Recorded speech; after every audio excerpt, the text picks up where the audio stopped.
गोविंद गोपाला भजो गिरिधर गोविंद गोपाला भजो मुरली मनोहर नंद लाला भजो मुरली मनोहर नंद लाला भजो गिरिधर गोविंद गोपाला भजो गिरिधर गोविंद गोपाला भजो मुरली मनोहर नंद लाला भजो मुरली मनोहर नंद लाला भजो गिरिधर गोविंद गोपाला भजो गिरिधर गोविंद गोपाला बोलिए वृंदावन बिहारी लाल की जय जय श्री राधे जय जय श्री राधे। सभी भक्तों से निवेदन, बहुत एकाग्रचित होकर सत्संग के प्रत्येक शब्द को पूरी एकाग्रता के साथ हृदयंगम करने का बहुत प्रयत्न कीजिएगा। राम सिंह जी, अपने मोबाइल की आवाज़ बंद कर लेना भाई। अब एक एक शब्द पे ध्यान दीजिएगा। मैं अनुभव कर रहा हूँ कि हम लोगों को आत्मा की अनुभूति होने में कष्ट होता है। आत्मा की अनुभूति होने में क्या कष्ट होता है, वो कैसे मिटाया जाए। अभी साधना तो आप लोगों के साथ हो नहीं पा रही। साधना में यही सिखाया जाता है कि विचार शून्य कैसे हुआ जाए, अहंकार शून्य कैसे हुआ जाए, शरीर से स्थूल शरीर, सूक्ष्म शरीर, कारण शरीर से अलग होकर अपनी अनुभूति। लेकिन कोई बात नहीं, दो बातें एग्जाम्पल आपके सामने रखूंगा। आपके सामने अगर नदी बह रही हो और आप किनारे पर खड़े हो तो आप क्या बोलते हो? मैं तट पर खड़ा हुआ हूँ, नदी में नहीं हूँ। आप हम लोगों ने समुद्र भी देखा होगा, नदी भी देखी होगी, लेकिन जैसे नदी बह रही है और आप किनारे पर खड़े होकर नदी को बहता हुआ देखते हो, समुद्र में उठती हुई लहरों को देखते हो, तो कोई आपसे पूछे कि आप कहाँ पर हो, आप कहोगे मैं तो तट पे खड़ा हुआ हूँ।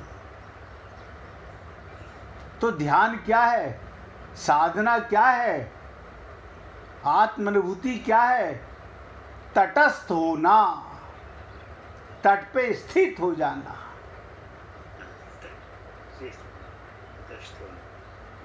तटस्थ होने का मतलब अब नदी की तरफ ध्यान हटाकर आप लोग इंद्रियों से समुद्र को देखते हो, नदी को देखते हो, लेकिन कभी ये भी देखने का प्रयत्न करो कि शरीर में ऐसा क्या है जिसके कारण मैं देख रहा हूं। आत्मा के बिना कोई आंख देख सकती है, कोई कान सुन सकता है? आप कहेंगे नहीं। तो जिस प्रकार नदी बह रही है उसी प्रकार आपका और हमारा सबका शरीर प्रति क्षण बह रहा है, एक सेकंड भी नहीं रुकता, एक सेकंड भी। नदी बहती नजर आती है, लेकिन जैसे सूर्य अडिग है, तटस्थ है, ऐसे आत्मा भी तटस्थ है। आत्मा में कोई अंतर नहीं पड़ता। मैंने कई बार निवेदन किया, आत्मा की किसी से ममता नहीं, किसी से मोह नहीं, आत्मा का कोई माँ नहीं, कोई बाप नहीं। लेकिन आप और हम सब लोग अपने को शरीर मानते हैं, आत्मा की अनुभूति नहीं कर पाते। तो हे पुण्य आत्माओं, विचार करो तटस्थ होने का। जब हम ध्यान की क्रिया में ले जाते हैं तो बहुत से लोग कहते हैं कि हम ध्यान करते हैं, लेकिन जैसे ध्यान करने बैठते हैं उसी समय सारी बातें ध्यान में आती हैं। देखो कमाल की चीज़ है, यानी आपने कई वर्षों से जो कभी नहीं सोचा हो, जैसे आप ध्यान में जाओगे वैसे ही वो सब बातें भी आपके दिमाग में आएंगी। तो तटस्थ व्यक्ति नहीं हो पाता है, क्योंकि अभ्यास नहीं कर पाता। वो हिम्मत बहुत जल्दी हार जाता है। अब बोलता है हमारे से नहीं हो रहा, क्योंकि मन एकाग्र नहीं हो रहा। कोई बात नहीं। इसी प्रकार से तट पे खड़े होकर, जैसे आप कहते हो मैं तट पर खड़ा हूँ, तट में स्थित होना, ऐसे ही आत्मा में स्थित हुआ जाता है। आत्मा की अनुभूति की जाती है। आत्मा के कारण ये इंद्रियां वर्क कर रही हैं, आत्मा के कारण ये शरीर वर्क कर रहा है, आत्मा के कारण ये मन बुद्धि चित्त वर्क कर रहा है, और आत्मा के ही कारण आपको अहंकार होता है। अहंकार क्या है? अहम के जागृत होते ही कार जागृत हो जाता है। क्या मतलब? जैसे ही हमारा शरीर जागता है उसी समय अहंकार जागृत हो गया। आप कहेंगे क्या अहंकार हो गया? ये अहंकार हो गया मैं ब्राह्मण हूँ, मैं मजिस्ट्रेट हूँ, मैं डायरेक्टर हूँ। बताइए, अभी आप गहरी नींद में सो रहे थे, आप डायरेक्टर नहीं थे, आप पुरुष नहीं थे, आप राजा नहीं थे, आप मंत्री नहीं थे। अहम का जाग जाना, ये चार चीजें आत्मज्ञान ना होने के कारण होती हैं। एक दूसरा एग्जाम्पल और देना चाहूँगा। आप लोगों ने कभी नोट किया हो ना किया हो, लेकिन जो पुराने लोग हैं जिनकी उम्र 60-65 से ऊपर हो गई है, उन्होंने ज़रूर अनुभव किया होगा कि बरसात के दिनों में गांव के बड़े बुजुर्ग कहते थे लाइट जलने से पहले पहले या तो भोजन कर लो। बोले ऐसा क्यों कह रहे हो? लाइट जलने से पहले भोजन कर लो। कहते थे नहीं, तो लाइट जलने के बाद, दिवा जलने के बाद, रोशनी होने के बाद 2 घंटे बाद भोजन करना। बरसात के दिनों में ऐसा क्या होता था? जैसे ही बरसात के दिनों में आपने घर का दिया जलाया नहीं और पतंगे मंडराए नहीं, आपने देखा होगा बरसात में अभी भी जैसे हम घर की लाइट खोलते हैं उससे पहले पतंगे नहीं मंडराते।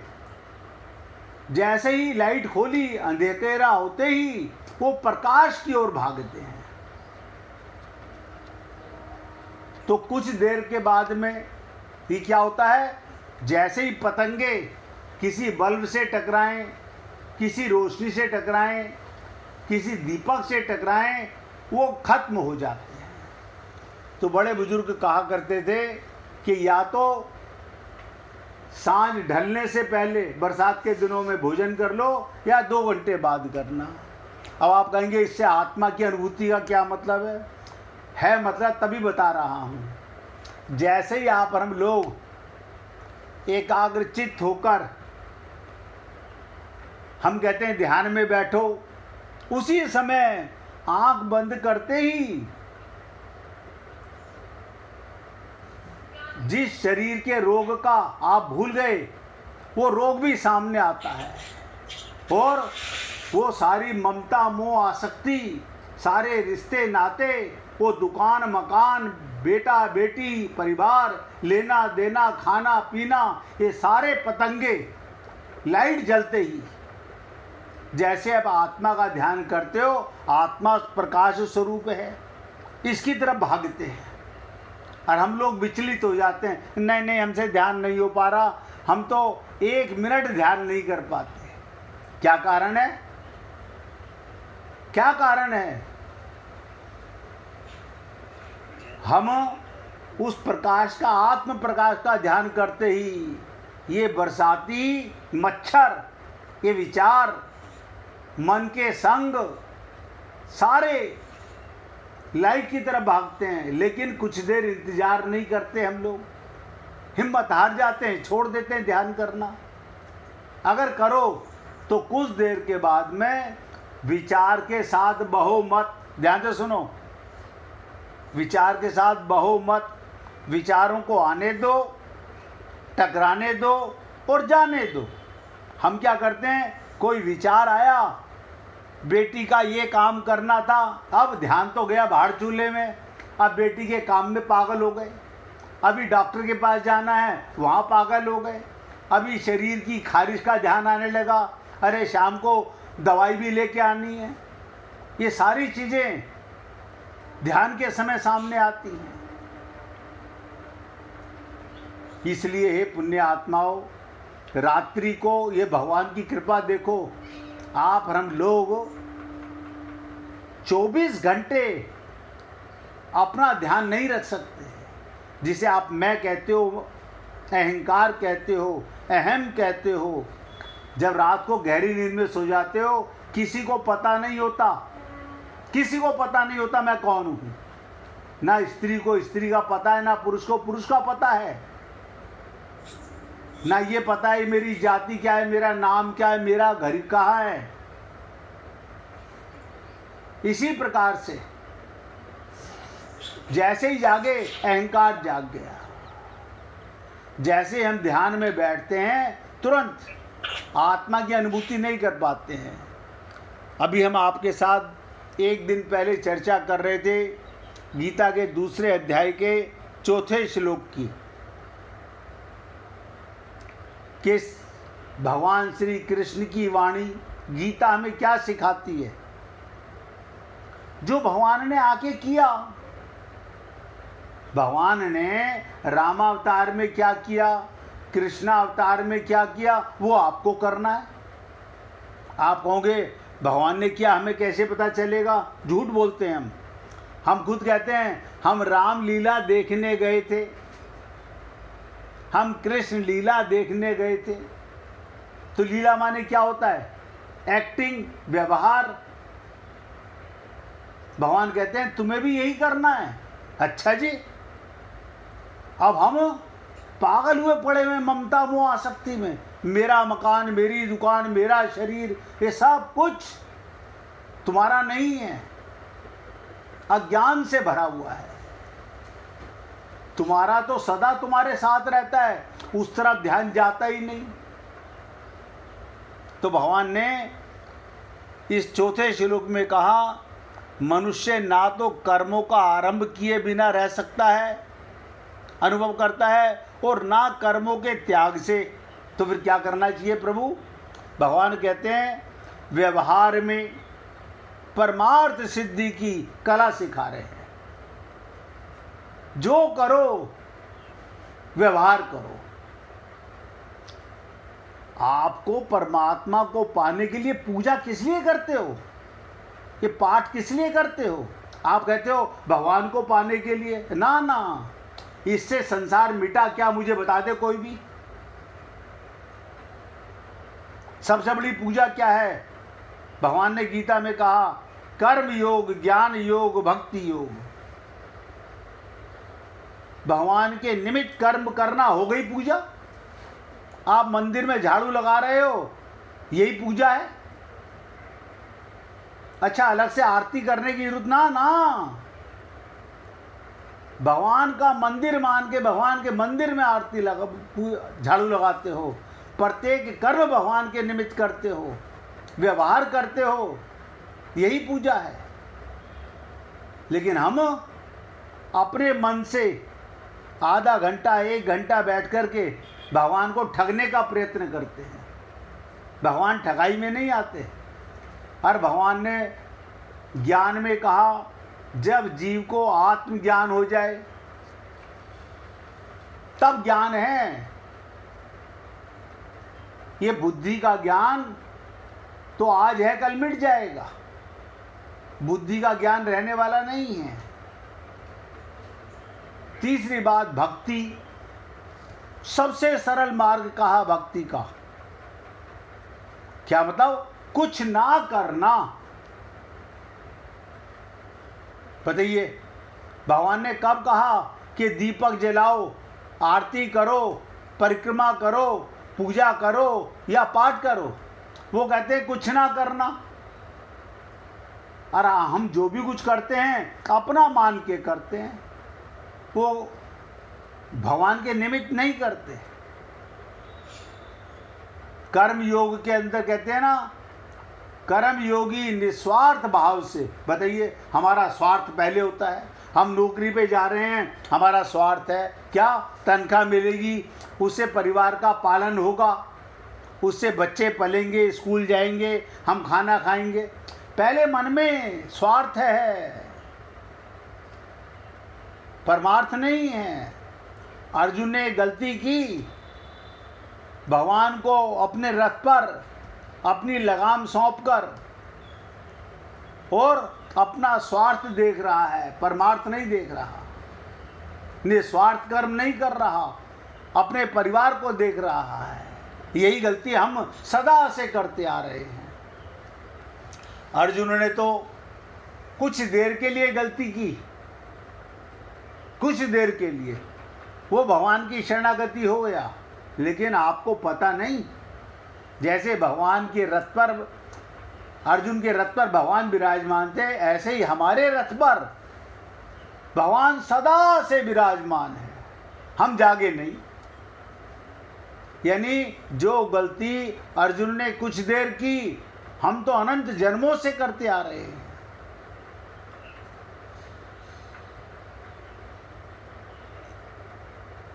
भगवान कहते हैं जो व्यक्ति निस्वार्थ भाव से कर्म करता हुआ, निस्वार्थ भाव से, भगवान भाव देखते हैं आपके कर्म में भाव क्या है। अपने बच्चे के लिए खाना बनाना या भगवान के बच्चे के लिए खाना बनाना? अब आप बताइए, अपने में और भगवान के बच्चे में क्या अंतर है? वहां पर स्वार्थ है, और भगवान के बच्चे के लिए खाना बनाना ये निस्वार्थ है। तो भाव कहते हैं, भगवान कहते हैं कर्म करते हुए शरीर को, इंद्रियों को, मन को, बुद्धि को और पदार्थ को संसार की वस्तु मानकर, हम शरीर को संसार का मानते हैं ना, हम अपना मानते हैं। यानी हम चेतन आत्मा और शरीर को अपना। देखो कितनी विचित्र चीज है।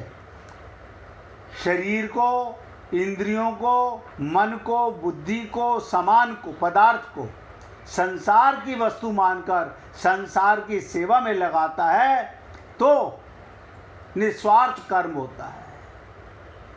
और ज्ञान योग में सत असत के विवेक की प्रधानता रहती है, तब ज्ञान योग होता है। यानी सत्य क्या है, असत क्या है। मैं चेतन हूँ। डॉक्टर साहब के पास जाते हैं, हाँ डॉक्टर साहब देखिए मेरा शरीर बीमार है, आप इसका इलाज कर दीजिए, लेकिन अपने को शरीर नहीं मानता। मैं सत्य हूँ, ये असत्य है, ये विवेक है। अभी हम लोगों का विवेक नहीं जागा है। मेरा कर्मों के साथ किंचन मात्र भी संबंध नहीं है। अब बहुत ध्यान से सुनिएगा, सभी आप और हम लोगों के अनुभव की बात बता रहा हूं। सबके अनुभव की बात है। कल्याण की उत्कृष्ट अभिलाषा जागृत होते ही, अभी हमारे अपने कल्याण की अभिलाषा नहीं जागी है, उसकी भूख नहीं जागी है। अभी क्या जागा है, आप सोच के देखो, बेटी की शादी हो जाए, बस एक मकान बन जाए। शरीर मरने की तरफ जा रहा है, मकान बनाने की तरफ जा रहे हैं। पता खोपड़ी वो काम ही नहीं कर रही। अभिलाषा ये होनी चाहिए, इस देह में हरि मिलत हैं।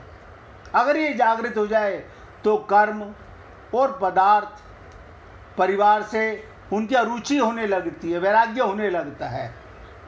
परंतु वास्तव में आप हम लोगों की गलती क्या, देह के साथ, शरीर के साथ, जड़ के साथ घनिष्ठ संबंध होने से ये आराम विश्राम की इच्छा ही है जो साधक की उन्नति में बाधक है। साधकों के मन में ऐसा भाव रहता है, कर्म, पदार्थ और व्यक्ति का स्वरूप त्याग करने पर हम परमार्थ मार्ग में आगे बढ़ सकते हैं। परंतु वास्तव में इनका स्वरूप से त्याग ना करके, तटस्थ ना होकर इनकी आसक्ति का त्याग करना है। हमारी आसक्ति दुखदाई है। शरीर में रहना पाप नहीं है, हमारी आसक्ति दुखदाई है, हमारा मोह दुखदाई है। परिवार में रहना पाप नहीं है, सेवा करना पाप नहीं है, व्यापार करना पाप नहीं, नौकरी करना पाप नहीं। आसक्ति। तो गीता में एक बात और कही गई, एकांत में रहकर साधन करने का भी आदर किया। परंतु एकांत में सात्विक पुरुष तो साधन भजन में समय बिताता है। आप सोच के देखो, सतयुग के अंदर भक्ति के लिए नारद भक्ति सूत्र में 84 मार्ग लिखे। भक्त प्रहलाद ने नवदा भक्ति की चर्चा की और द्वापर युग में सुखदेव परमहंस परीक्षित के माध्यम से हमें बता रहे हैं केवल 3 भक्ति, केवल 3 भक्ति।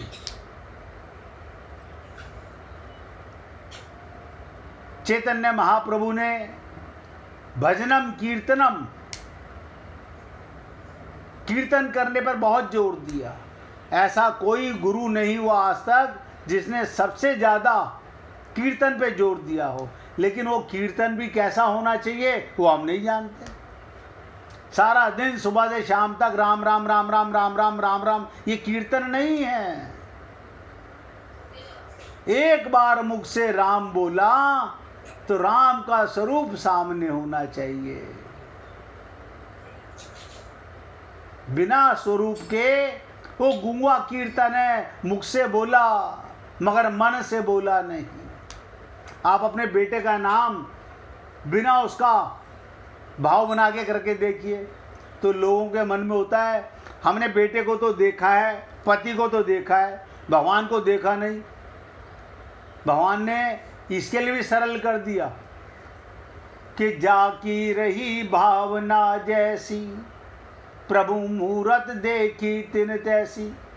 आप सोचो, किसी जानवर का, किसी पक्षी का, किसी मनुष्य का, पहाड़ का, नदी का, कुछ भी ध्यान करो, वो सब भगवान है। हम लोग मूर्तियों का ध्यान करते रहते हैं, और भगवान के रूप को बदलते रहो। जब जो मन में आए, वो प्रीतम है तुम्हारा, उसके साथ भाव से जुड़िए। तो गीता में एकांत में रहकर साधन की बात भी कही। तो परसों मैं आपके साथ निवेदन कर रहा था, वास्तव में शरीर को एकांत में ले जाने की ही एकांत मान लेना भूल है, क्योंकि शरीर संसार का अंश है। हम शरीर को एकांत में ले जाते हैं। ध्यान से सुनो, हम क्या करते हैं, आज हमारी छुट्टी है, संडे है, आज हम एकांत में, मतलब शरीर को एकांत में करके एकांत होता है। मन को एकांत करो, संसार से हटाओ। वो कौन हटाए? वो साधना कौन करे? वो ध्यान कौन करे? यानी ध्यान से सुनिएगा, अब जो बताने जा रहा हूं, परसों भी निवेदन किया था, ये अंडरलाइन कर लो और हो सके तो नोट कर लो। शरीर से संबंध विच्छेद होना, आप शरीर से संबंध आपका टेम्परेरी है। विच्छेद होना अर्थात शरीर में अहमता ममता ना रहना वास्तविक एकांत है। किसी ने आपको गाली दी, किसको गाली दी? आपके शरीर को। आपको तो गाली दे ही नहीं सकता, उसे आत्मा का ज्ञान नहीं, आत्मा तक गाली जाती नहीं। किसी ने अच्छा किया हम फूल जाते हैं, किसी ने बुरा किया हम पिचक जाते हैं। अगर आपने अपने शरीर के साथ अहमता ममता छोड़ दी तो वास्तविक एकांत में रहने लगोगे। और एकांत में रहने वाले को ही तटस्थ कहते हैं। जो मैंने आपसे कहा, समुद्र के किनारे खड़े होकर के तट है, मगर उसमें स्थित नहीं होते। हम आत्मा हैं, लेकिन आत्मा में स्थित नहीं होते, इसलिए हमें आत्मा की अनुभूति नहीं होती।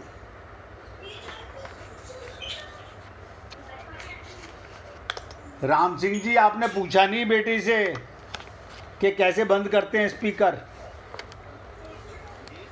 मैंने आपसे परसों भी कहा था कि आप बिटिया से पूछ लो स्पीकर कैसे बंद करते हैं। देखो, सबका स्पीकर बंद है, किसी के यहाँ से आवाज़ नहीं आ रही है। आज फिर आपसे निवेदन कर रहा हूँ, जब बच्चे आएँ अपने मोबाइल से उनके मोबाइल पे मिला के उनसे समझ लो। नीचे एक स्पीकर, जहाँ वीडियो बनी होती है वहीं पर स्पीकर भी बना होता है। सीख लो तो मेरे भाई, नहीं तो मेरे पास आ जाना किसी दिन। आप हमारे से ज़्यादा दूर नहीं हो, 5 मिनट का रास्ता है, इसी कॉम्प्लेक्स में रहते हैं। अब एक एक शब्द ध्यान दीजिएगा। इसी श्लोक को और थोड़ा गहराई से चिंतन करने का प्रयत्न करेंगे। इसके बाद 5वां श्लोक मैंने कहा था, अब धीरे धीरे करके गीता अपने अज्ञानता को मिटाती हुई और आत्मज्ञान की तरफ बढ़ना चाहती है। भ्रम मिटाना चाहते हैं भगवान। हमारा ये भ्रम जो हमारी खोपड़ी में घुस गया है, मेरे मेरे का, ये मिटाना चाहते हैं। अब ध्यान से सुनिएगा एक एक शब्द को। जो अपना है, अपने में है। जो अपना है, अपने में है और अभी है। अब बताइए कौन है? अपना कौन है? परमात्मा। और अपने में है, आत्मा के साथ अंदर ही है। आपकी आत्मा परमात्मा का शरीर है। तीनों शब्दों को नोट करो। अपना है परमात्मा, अपने में है आत्मा में, और अभी है। उसे तिरुपति बालाजी में जाके नहीं ढूंढना, केदारनाथ में नहीं ढूंढना। इस ठगाई के अंदर वहां जाना, लेकिन ठगाई में मत पड़ना। तो भगवान कहते हैं जो अपना है, अपने में है और अभी ये है, उस तत्व की प्राप्ति कुछ करने से नहीं होती। आप बताइए, आप आत्मा हो, आत्मा को कैसे आप तट पे स्थित हो जाओ तो आप आत्मा हो। आप शरीर से, संसार से, मन बुद्धि चित्त से अपना ध्यान हटाओ तो आप तटस्थ हो गए। उस तत्व की प्राप्ति, आत्मा तत्व की प्राप्ति करने में कुछ नहीं, क्योंकि उसकी अब प्राप्ति कभी होती ही नहीं। कभी ऐसा हुआ कि आप आत्मा नहीं थे? आप पखाने में थे तो भी आत्मा थे, परमात्मा के साथ थे। आप मंदिर में थे तो भी परमात्मा के साथ थे। आप पत्नी के साथ थे तो भी परमात्मा के साथ थे। आप मुझे बताइए, जो नित्य प्राप्त है उसको पागलों की तरह ढूंढ रहे हैं। अरे वो तो 24 घंटे मिला हुआ है, खोपड़ी नहीं लगाते। भगवान ने कहा वासुदेव सर्वम, ये सारी सृष्टि मैं बना हुआ हूं, सब में भगवान है। अपने में भगवान को देखेंगे तो सब में भगवान नजर आएगा। आपकी आंख की पुतली में ये शरीर भी, आपका शरीर भी भगवान का है बना हुआ। ये जो हमारा भ्रम है ना, माता पिता ने बनाया, माता पिता इसके केवल कर्ता मात्र हैं, निमित्त मात्र हैं। आपके शरीर का एक एक अंग, कण कण भगवान बने हुए हैं। आप बताइए, सब कुछ भगवान बने हुए हैं, सृष्टि का एक एक अंश भगवान बने हुए हैं। लेकिन हमारी खोपड़ी मानती नहीं। हम पता नहीं कहां कहां से वो बातें रटे हुए हैं जो अज्ञान है। इसलिए भगवान ने कहा जो अपना है, अपने में है और अभी है। बताइए, जो अपना है, अपने में और अभी है, यानी किसी पल ऐसा नहीं कि भगवान अभी 1 सेकंड पहले तो था, अभी 1 सेकंड बाद चले गए। ये आप बताइए, अभी तो आप थे, अभी आप नहीं है, ऐसा कभी अनुभव हुआ आपको? शरीर की बता देता हूँ, रात्र को गहरी नींद में आप नहीं होते। दूसरी बात बताता हूँ, 1 मिनट कीर्तन कीजिए, इससे भी भयंकर बात। हरे कृष्ण